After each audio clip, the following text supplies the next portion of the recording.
I grew up in a poor little town in North Carolina. It was population 74 on the latest Rand McNally map, and y'all know Rand McNally maps as opposed to Google Maps. But so I grew up in this small little town, and my grandfather is a black man, adopted my father, who was a white man, so my whole family is black and white. So growing up in the very, very rural South, that was very important to me to take in all the different perspectives. So when I went off to college, I went to UNC Chapel Hill on academic scholarship. I graduated with exercise and sports science, a minor in chemistry, and a minor in African American history, because I figured most people talked about slavery or whatnot out of ignorance. So after that, I taught school for a year. I taught 6th grade science, 7th grade math, 8th grade science. Then I went on to Palmer College of Chiropractic, Florida. I got my chiropractic degree, and I practiced here in the Low Country for right at 10 years. In 2017 is when I actually got saved, Christianity-wise. At Awakened Church, and in I guess it was September of 2017, I had a calling. I was like, get out. What you're doing is wrong. It's not right. So sold my practices, and they were physical medicine clinics. We were doing everything from stem cell injections to medical weight loss, and loved what I did, but it just wasn't right anymore. So I laid in bed for 3 months. I was sitting at my Kerith Ravine, which is Kings 17:3. I was sitting at my Kerith Ravine waiting for God to tell me where to go next. And laying there one day in my daily prayers, and CSU. I don't know where it came from, don't know why it came in. I was like, let's go to CSU. And this was in January, 1st or 2nd, and I was like, all right, well, y'all start on the 5th. That's going to give me 3 days to get you everything. And everybody here has been so great with working with me. I attended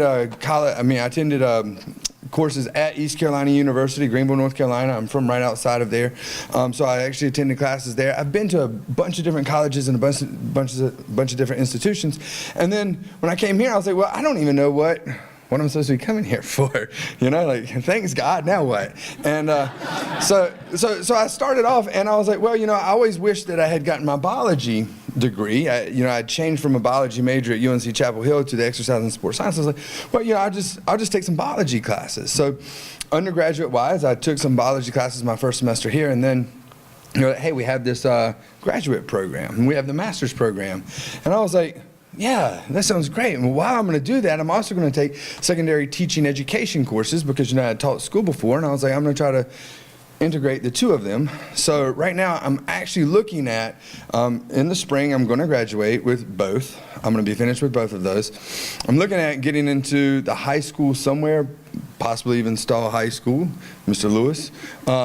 Possibly there to, I want to give back. I know I'm supposed to pour in, and just like Dr. Donnie was talking about in, 1 Peter chapter 4, I know that my talents, the fruits that I'm supposed to have, are supposed to be used to give back and to pour in and to love somebody else. And they've taken religion out of school. So, I was just joking with Dr. Glenda Levine. I was like, I'm going to be the guy. You're going to hear about it. They got fired for preaching religion in school. I guarantee that. So maybe CSU might have a place for me after that. But I know that I'm called to work with the school system. For how long and for where, I don't know. I'm not really that worried about it. God's got a path for me. Of which right now I don't know. Dr. Fish was just asking me, where are you going to teach? Who are you? We have a fair. And I'm like, I don't know. This is great. You just put it in God's hand and go. But, to answer some of the other questions that I heard is, what has CSU done religiously for me is, I was newly saved. And now I'm going back to school, and I've got more in common with the teachers than I do the other classmates, but age-wise, and I'm married with 5 kids, and it was this huge transition for me. But I was also a newly made Christian, and now I'm at a Christian university, and the teachers are so wonderful. They're not only mentors, they actually pour into you. They care about you. And I'll never forget Dr. Robert Campbell. He's no longer here. He was a geology teacher.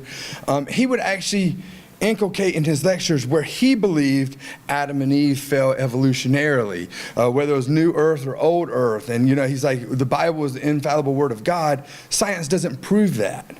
Science is never going to touch that. If God wanted us to prove his existence, we would do so.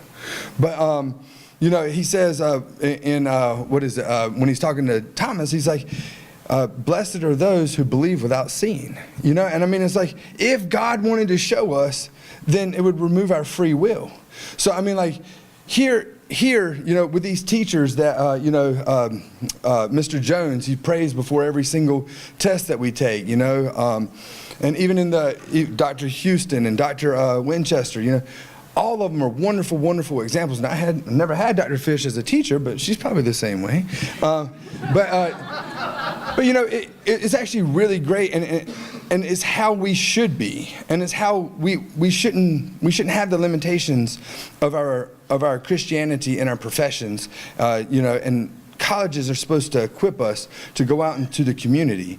So I'm supposed to use those talents, 1 Peter chapter 4, I'm supposed to use those talents for his glorification in everything that I do. And CSU has really helped me to bolster that and where I can fit it in and where I can insert it. So I love it. I love it here, and I'm one of the ones that's on the waiting list for the EDD degree, or the doctorate degree in education, starting this spring.